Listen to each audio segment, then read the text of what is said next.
Story 1. Okay, guys. This happened to me last night, and I haven't been able to sleep since. I was hesitant to post about it on X because I've been looking for some sort of explanation or something. Trying to see what it was I saw outside now that it's light out.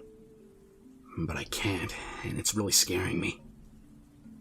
I usually just frequent B, Mu, and Lit, so excuse me if this is something that you guys have an explanation for already.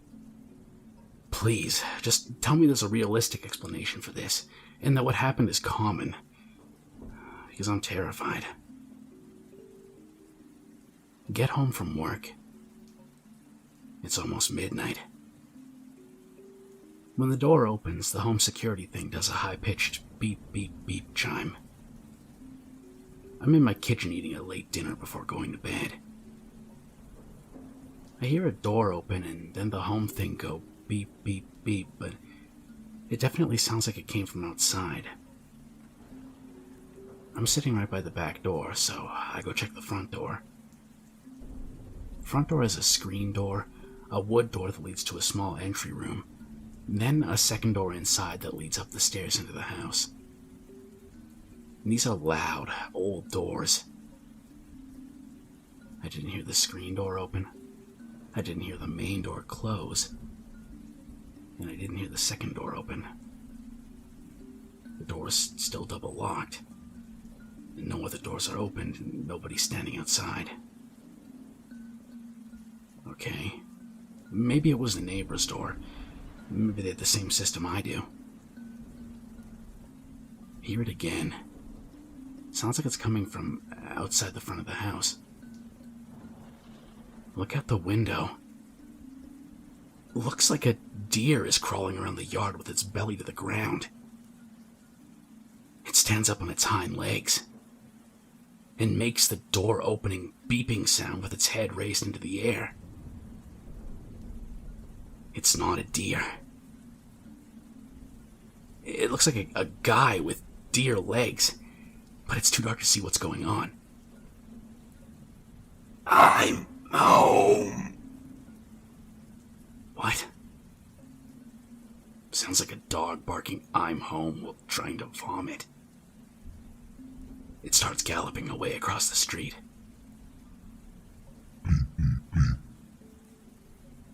Starts shaking. It's raining out at the time. The thing opens its mouth and holds its head up. And the thing starts digging furiously at the grass across the street with its front arms or legs or whatever. It puts its head near the hole like it's looking inside. Keeps walking down the street. Beep, beep, beep. I'm home. Puts head back to drink rain. Digs at ground. Keeps doing this down the block before galloping away down the division away from my city. I don't live in a rural area. The deer population typically stays down towards Melrose Park off of Thatcher by the river. I live just outside of Chicago, literally a block west of the city limits. I've never seen anything like this or heard of anything like this. I'm really worried right now. I was going to post this story on B, but I avoid B like the plague unless I'm bored. It's summertime, and I just get memed on left and right. But this seems more paranormal than anything else. I've been Googling for similar stories and trying to find some sort of typical scientific explanation for this sort of thing, but I can't even find any sort of similar story. My instinct is crazy homeless guy, but its legs bent backwards like a deer's. It wasn't built like a human being, and it definitely wasn't wearing clothes, and looked like it had a full body of fur. I don't use drugs. I wasn't tired. I was 100% lucid. And I'm horrified. Please say that there's a common explanation for something like this.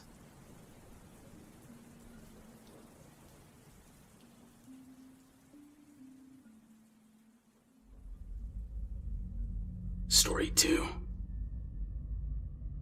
Be me. 13 years old. on summer vacation in southern Illinois. Happy to see my friends again. Me, my brother, and two of our friends hanging out. Decide to walk to an old railroad bridge. It's about 5 miles from my grandparents' house. Leave after lunch, so about 1 p.m. Cutting up and having fun. Walking down decommissioned railroad tracks. Perfect summer day. Swim, throw rocks at frogs, usual kid stuff. It starts getting late. The rule is to be home before the sun touches the trees. Start walking back. The tracks are in the middle of nowhere. They're so overgrown you couldn't drive down them. Start hearing a weird noise like radio static. The youngest guy with us starts complaining of a headache. We tell him that we'll be home soon. Static gets steadily louder. Now my brother has a headache. Keep going home. I'm starting to freak out. Static is now deafening. All three of us in pain. And the youngest passes out. We all turn to pick him up. Turn back around and it's standing in the middle of the tracks. Static now unbearable. All that I remember about what we saw was that it was large, brown, and had big yellow eyes. I remember falling down. I wake up. It's now pitch black. Normal nature sounds. My brother and two friends wake up. We fumble our way down the tracks in the dark. Make it back to my grandparents' house. Every cop car in the county is outside. We're so scared that we don't even care. We run inside the house. Family freaks out. It's now about 3 a.m. We have no memory and can't account for a single second of time after about 6:30 p.m.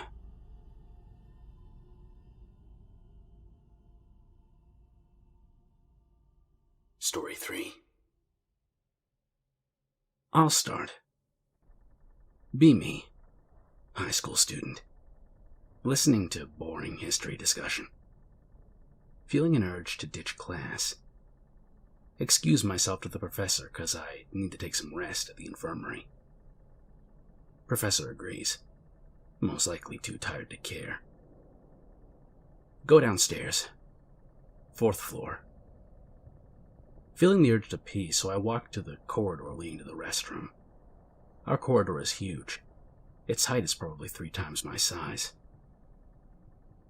I went in one of the cubicles and took a piss. Suddenly, I start to hear a murmur. I can't understand it due to a weird accent, but I think it was spectare supra te. Felt chill down my spine. Now observing my surroundings. I hesitantly check the other cubicles. No one's inside. No one is in the restroom except me. Murmur now returns to what seemed like a chant. Spectare supra te, spectare supra te, spectare supra te. Check behind me. Nothing was there. Can't make out where that noise is coming from. No doubt. About to return to classroom, pale and worried. Professor sees me as he exits the room. Asks me what was going on. Tell him I keep hearing something, but I can't find the source of the noise in the restroom. He stopped for a second, then asks me what was the noise I heard. Spectare supra te. He goes pale and suddenly walks out to meet the principal. I asked him what was wrong, but he wouldn't tell me. The following day, the school invited a priest to bless the school. focused on the bathroom where I took the piss. Principal talks to me, tells me to forget what happened and to not tell anyone about it. Now, I graduated high school and returned to my alma mater. I noticed that the restroom was renovated and turned into a faculty staff room. I remembered that day. I went and checked on my old history professor, the douchebag who wouldn't tell me anything that day. I asked him, what happened back then? The professor told me to talk about this outside the room because it seems the principal told everyone to keep their mouths shut about this, but it was my right to know. There was actually a story that a girl was assaulted in the men's restroom stalls decades ago. The culprits were never captured. The girl took her life days later by hanging herself. The school tried to forget the incident that took place. Then, I remembered what made my professor shudder all of a sudden. What about the noise I kept hearing that day? You mean spectare suprete? Yeah. You really want to know? I nodded. It's Latin for look above you. Story 4. Not really creepy, but weird. Here's a little backstory. When I was in university, I was roommates with this guy that had Asperger's. He was a really nice guy, but socially inept and really solitary. I'm an Aussie, and he was a Chinese exchange student and always kept to himself and was very clean in particular, which is great because I'm more of a quiet introvert myself. He was 22 and just finishing up a bachelor's of anatomy and cellular biology. Roommate goes to class and I have the day off. I notice he didn't lock the door to his room. Never been in there before. No, it's a breach of privacy and totally not cool, but curiosity gets the best of me. No, he has 2 terrariums with hermit crabs and a lizard, but I've only seen them when he cleans them. I walk in. There's all kinds of weird shit all over the room. Take a peek at the terrariums. Notice there's a third. A small, heated glass container holding something that looks like a big white barnacle with a single black eye and tiny appendages. Binders of notes on his desk. Quickly peek over them. Tons of pictures of other barnacle-looking creatures. Some in tanks and some dissected. The last one in the binder is Howard. It's a picture of the one in the tank. There's lists of ingredients and recipes from medical research supply stores inside. About 10 different ingredients were apparently put into it. What caught my interest were the dollar amounts. $600 or something for mesenchymal stem cells is the only one I can remember clearly. Apparently, he put a concoction inside of a live unfertilized platypus egg along with his own sperm and grew this thing. Take a picture of it. It moves when the flash goes off. Don't mention it for weeks, and soon my roommate's graduated and is moving on to a research job back in China. I mention Howard to him. He gets really angry about me entering his room without permission. Says that he had types of coral in there that he was growing for the terrariums, and makes me delete the picture or he'll be keeping the last 2 months' rent. I apologize. Never hear from him again.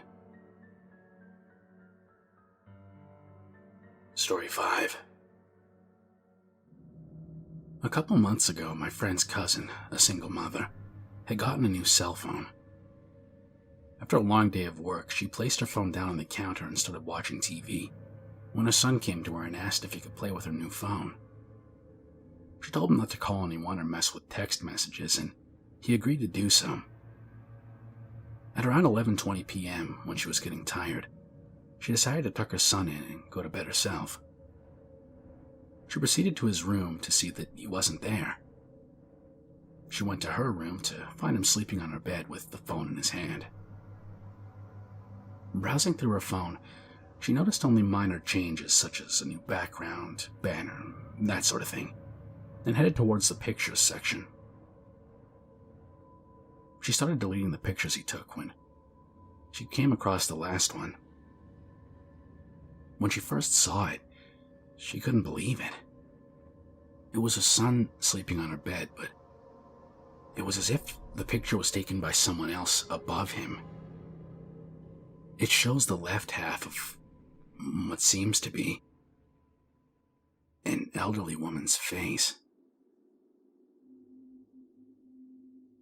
Story 6. Be me, 16. Urban exploration with a cutie pie friend. Find this really small 2-story house. Dilapidated. Doors are boarded up. Windows are boarded up. See small window that leads into the basement. We're both thin-framed enough to slide in. Basement must be bigger than the first floor. There's a hobo cot in the corner, some porn mags and canned food. The works. Should we leave, Anon? I don't want to get hobo-knifed. Cot's covered in dust. Everything is covered in dust. No, I think we're good. Initiate flashlights. Basement is creepy, but otherwise empty and smells like rancid shit. There's a literal bucket of shit. Flies and mold, and it's disgusting. I almost vomit. We go up the stairs into the house. Inside of the house isn't dusty, but it is dark. Explore all like 700 square feet. Living room, kitchen combo, and a bathroom. That's it. The bathroom is locked really tightly. Whatever. Living room looks really nice for an abandoned house. Kinda creepy, to be honest. Feels like someone's watching us. We go up the stairs. Anon, can we go? Wait, I want to see the rest of the place. Then we can leave. Promise. Upstairs is 2 bedrooms and a bathroom. Weird, rotten kind of smell. Open first bedroom door. Completely empty. Open second bedroom. Also empty, but has big stains on the carpet and ripped up wallpaper. We open the bathroom door together. Olfactory sensory overload. Dead, skinned squirrels and cats all over the counter. Small skinned dog in toilet. Dried blood all over the floor. There's a bundle of cloth in the bathtub. Morbid curiosity is taking over. Notice 4 red spots in the cloth, about 2 inches wide each.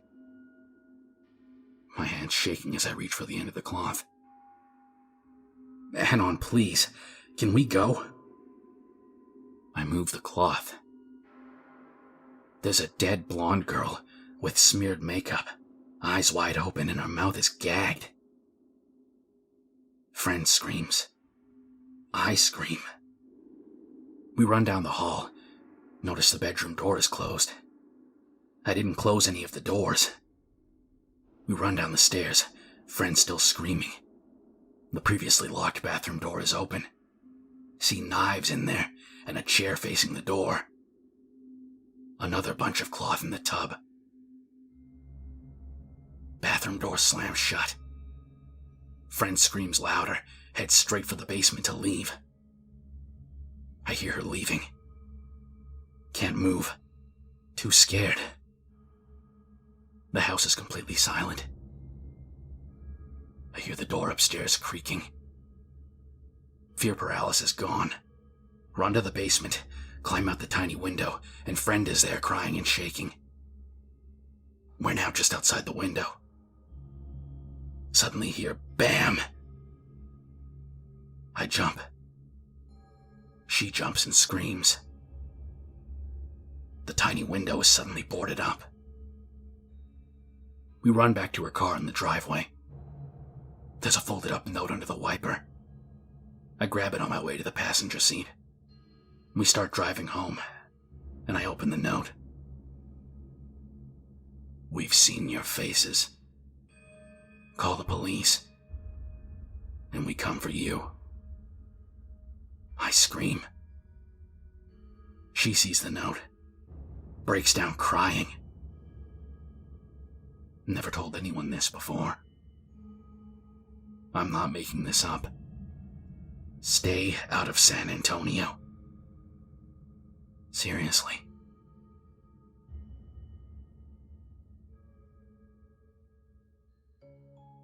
Story 7. Visiting Chinatown. Alone as usual. Pop into a dumpling shop, and on this particular day it's pretty dead. Normally it's bustling. Order a shit ton of pork and soup dumplings, and the waitress disappears into the kitchen. As I wait for my food, I look around and notice that the only people in the restaurant are me, an old couple in the corner, and one Asian businessman on his phone. The old couple's looking at me weird. I nod and smile, but they look away. I hear the service bell ding. Ah, here comes my food. I look over at the double doors leading to the kitchen. They open, and I watch as my tray of food makes its way over to me, balanced delicately on the raised arm of a big fat frog in a smock. I glance around. The hell is this? Old couple is scowling at me now. Asian businessman doesn't even seem to notice. He's glued to his phone. The frog person thing walks up to my table, drops off my food. He's just barely tall enough to do this, then turns around and walks back into the kitchen. Just like a little person. A few moments of disbelief pass. Old couple is still scowling. Asian businessman guy gets up and leaves. After a while, hunger takes over and I simply chow down.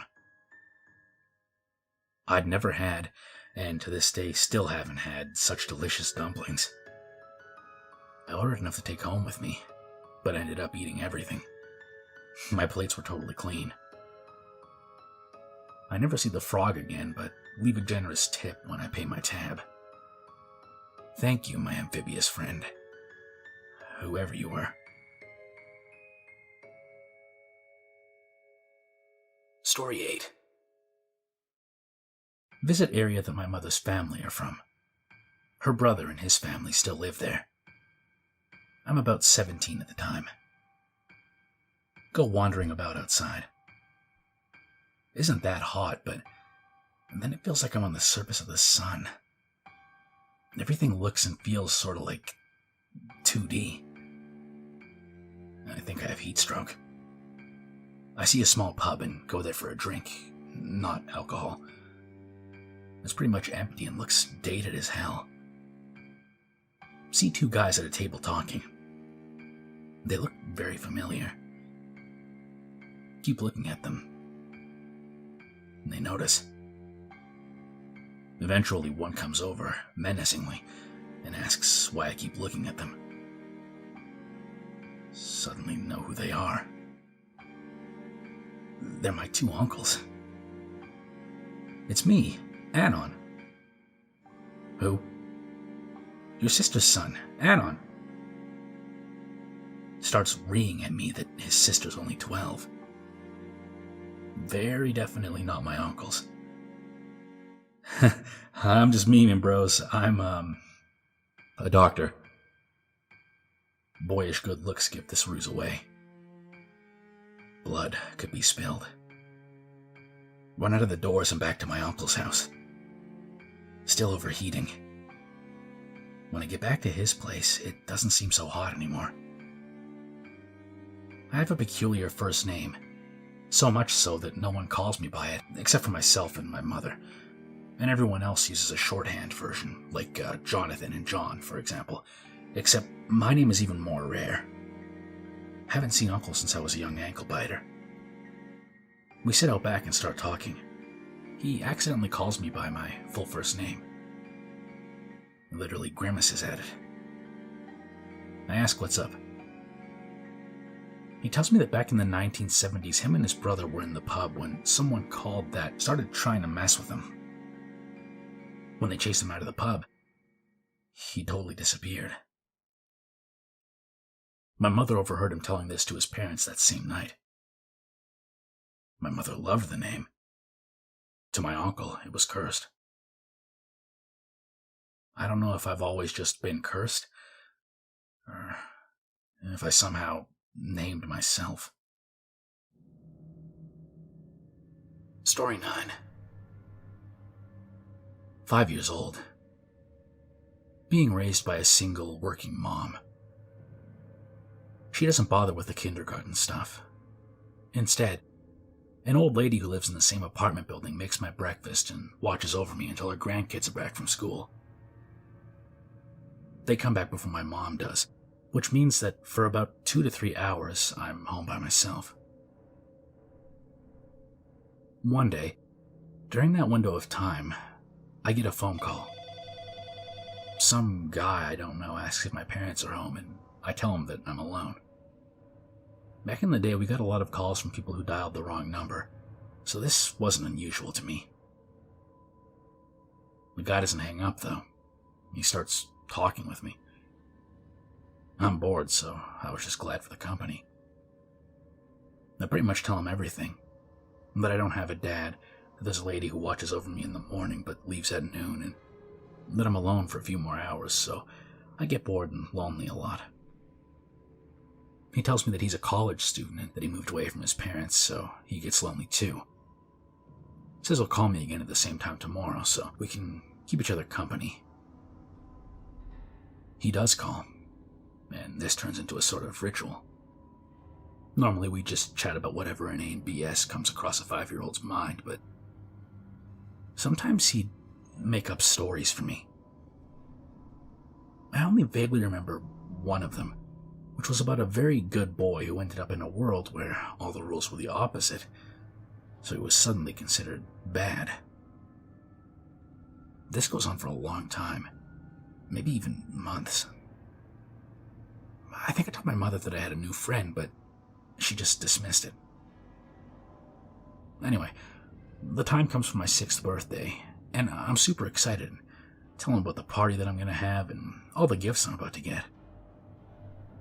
He says that since we're friends, he should send me a gift too, and asks for my address, saying he'll mail me something.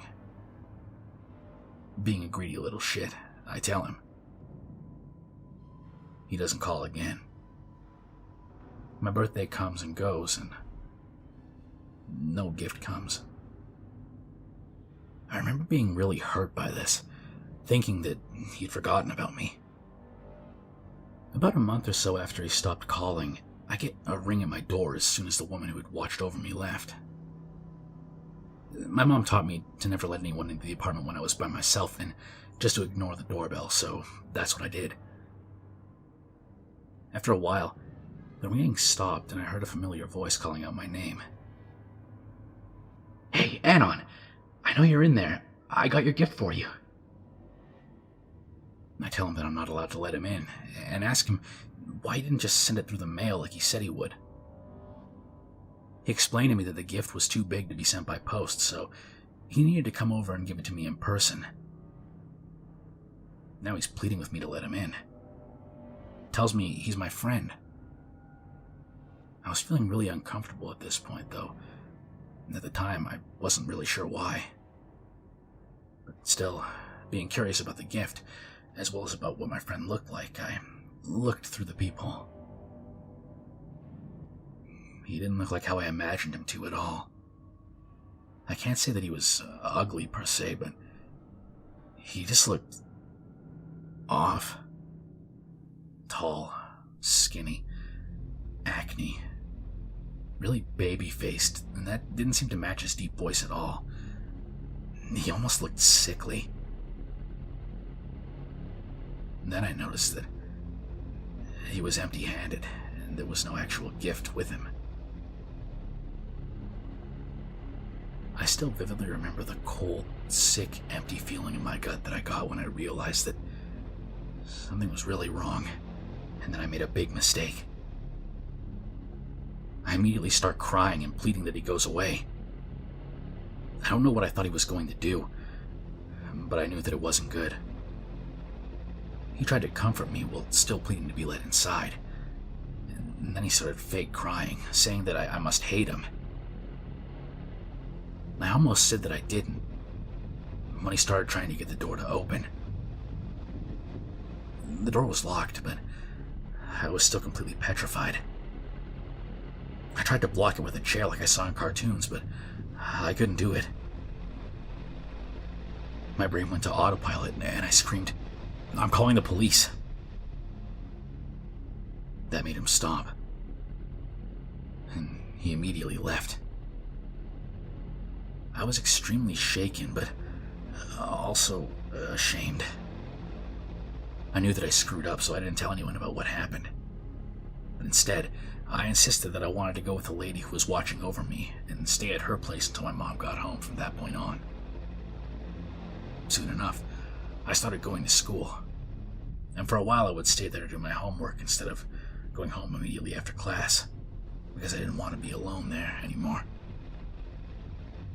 I don't know for sure if he ever called again, but we did get a couple of silent calls here and there. I don't know if the person on the other end of those calls was him, but part of me feels like it was. Story 10. Oh boy. Be me in sophomore year of high school. Almost summer break. Be into this pony shit for around 3 to 4 months. Eventually, buy pony shirt and wear it to school. Kid named Calvin, who was in the same art class as me, asks about it. Now, Calvin is what you would call a special case, as in his mental deficiencies made him untouchable, if that makes sense, on account that you would be considered ableist to snub him. So, I often just tried to avoid him in general. As I was saying. So, I try my best to explain it to him, and he actually seems pretty enthralled by it. Next day. He comes in the next day wearing one of those minimalist, 20% cool or Hot Topic pony shirts. Sigh to myself as he walks my way. "Hey, Brony, what's up? Bro hoof." Portion of the class is now staring at us. I try my best to try and ease the moment.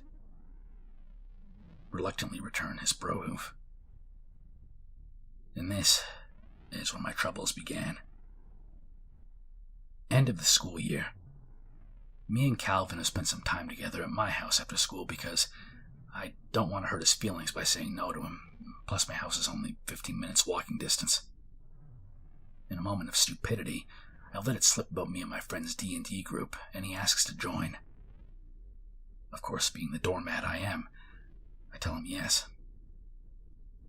Thankfully, the kid actually read up on the rules and made a character sheet by the time we had our next meetup for D&D, so he gives it to me to check, and I check it for any errors or general bullshittery.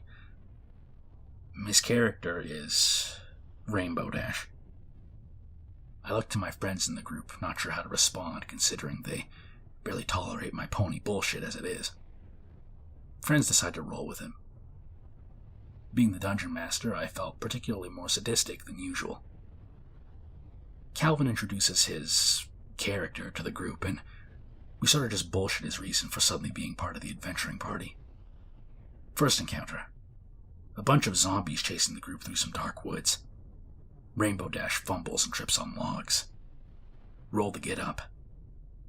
Calvin rolls another 1. Trying not to laugh, I explain how a swarm of zombies have gathered around him. Calvin fails his attack and gets hit by 90% of the zombies. Rainbow Dash is dead before round 2. I go into detail on how they decimate our body, ripping out our organs and bones and feasting on our tattered remains, giving the rest of the group time to run. This isn't out of the usual for me, and it's often the reason why I'm picked to be Dungeon Master. Calvin just stares at me with his defeated look. My other friend, who, coincidentally enough, was also named Calvin, asks if he wants to make a new character. Calvin, the special one, shakes his head and goes to sit down in the corner of my basement. Continue our night of medieval adventure, ponyless. Now, what happened next was kind of hard to remember, seeing as how sudden it happened. So bear with me. Calvin goes up to the table, slams his fist down on the table, and starts bellowing something along the lines of, "How could you? How could you hurt something we love so much?" He goes on a total bitch rant in front of everyone. The rest of the group is halfway freaked out and halfway in stitches from laughter. Either way, there's Mountain Dew all over my D&D books, so I'm pissed. But I keep my composure. I calmly tell him to get out of my house. He stops as tears form in his eyes. He slowly walks out my front door and calls for his parents to pick him up. The very next Monday, he approaches me wearing a new Rainbow Dash t-shirt. He says he's sorry for what he did and doesn't want to lose his only real friend. Now I feel a bit bad. He asks if maybe this weekend we could hang out, just the two of us, at his house for a change. And, like the doormat I am, I tell him yes. Friday night. Judgment Day. Father drops me off at his house, which is in a part of town that I haven't been to in years.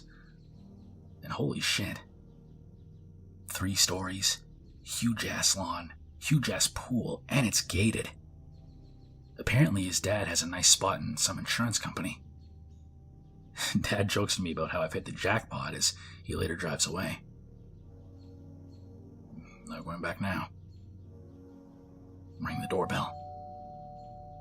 A man in his late 50s opens the door. It's Calvin's father. His face is really friendly, and for a moment I forget why I'm here. He calls for Calvin, and the boy comes bolting down the stairs and gives me a big hug, saying, "What's up, buddy?" Or should I say brony? Look back at his father. He just gives me this tired look. Takes me to his room. Surprisingly clean. But place is covered in pony merch and toys and shit. Asks if I want to play with him. No thanks, man. We end up playing games on his PS3. I've never played a PS3, so I'm pretty terrible. Still, things are going a lot better than expected, and I soldier on. It's 2 a.m. now.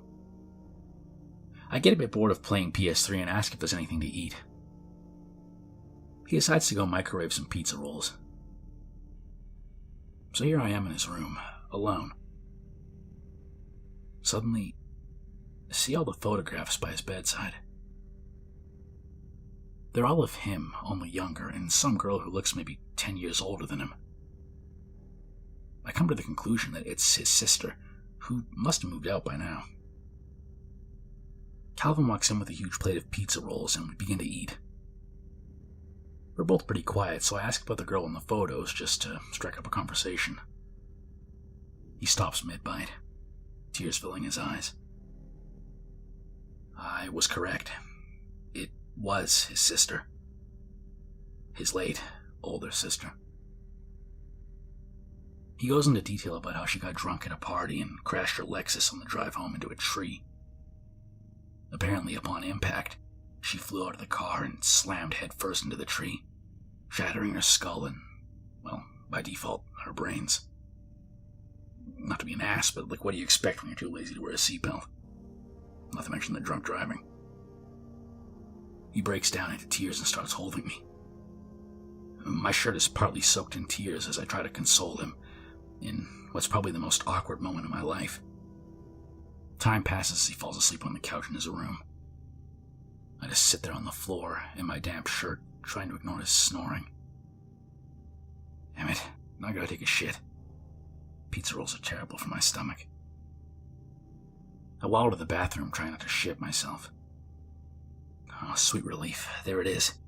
Salvation, the crapper. Charge in, close door, sit down. First thing I notice is this odd stench. At first I think it's me, but the smell isn't crap, but still something funky. Finish wiping and wipe my hands.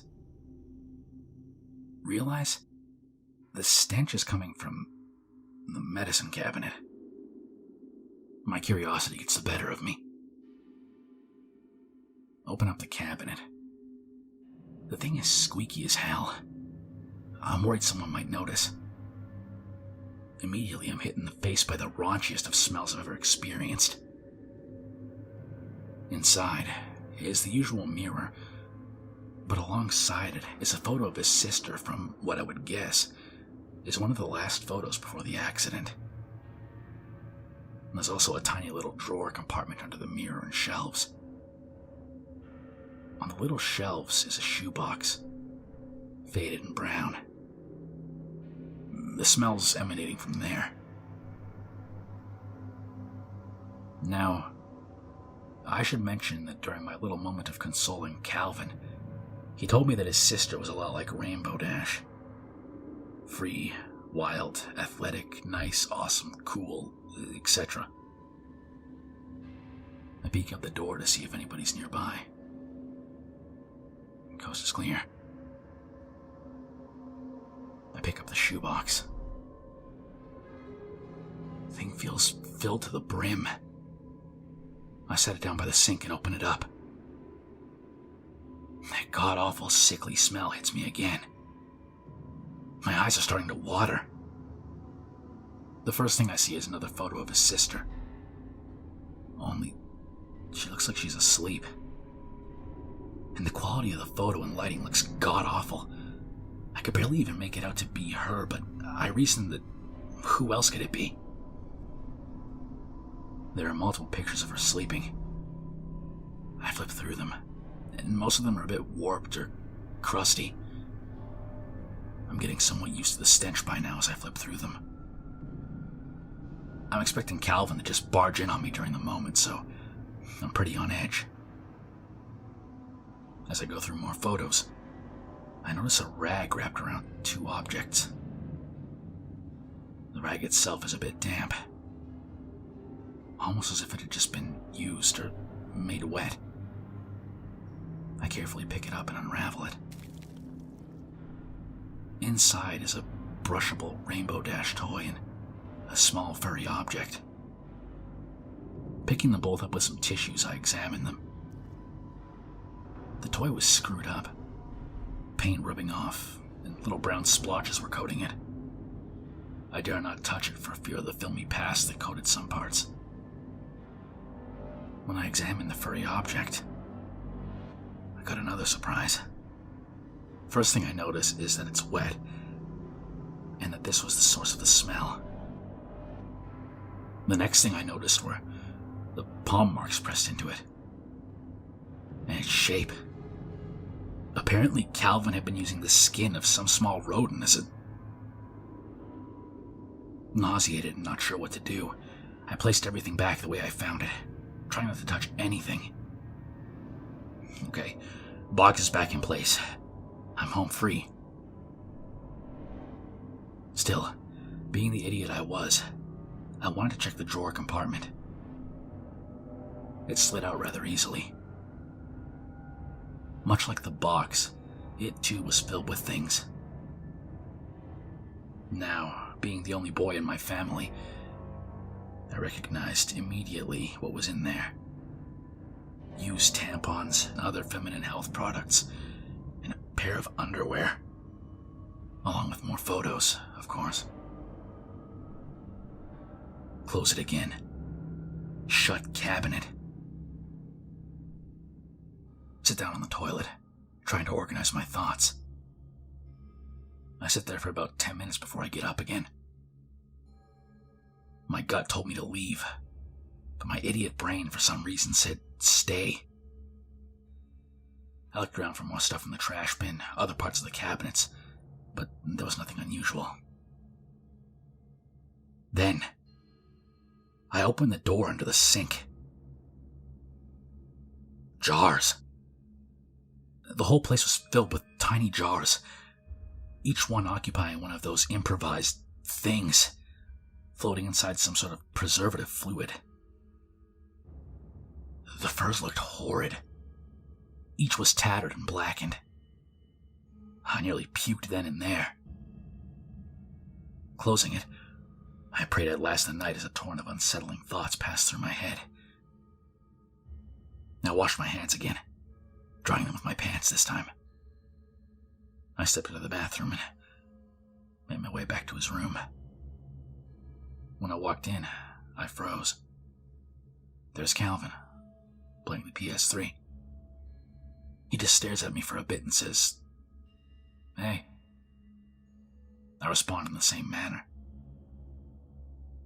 He asks where I was. I respond, "The bathroom." He offers me the second controller and we play until sunrise. Needless to say, I asked my dad to pick me up early. I tell Calvin that my dad just texted me saying I have to come home because of my shitty math test grades. He looks disappointed, but says he understands. Dad asks if I had fun. Yeah. Go home. Summer break time. Dodge every text from Calvin on Skype, or just come up with some lame excuse. Eventually, I stopped getting messages from him altogether. Meet up with my friends again. All of them ask about Calvin, joking about how we probably clopped together with our plushies. I feign a laugh, gagging on my drink. School starts again. I see Calvin in the halls every now and then, but I do my best to not see him. It's late junior year now. Last time me and Calvin spoke was about the Season 3 opening. My friends still ask about him. I can't bring myself to tell them what happened. I can sometimes still smell it.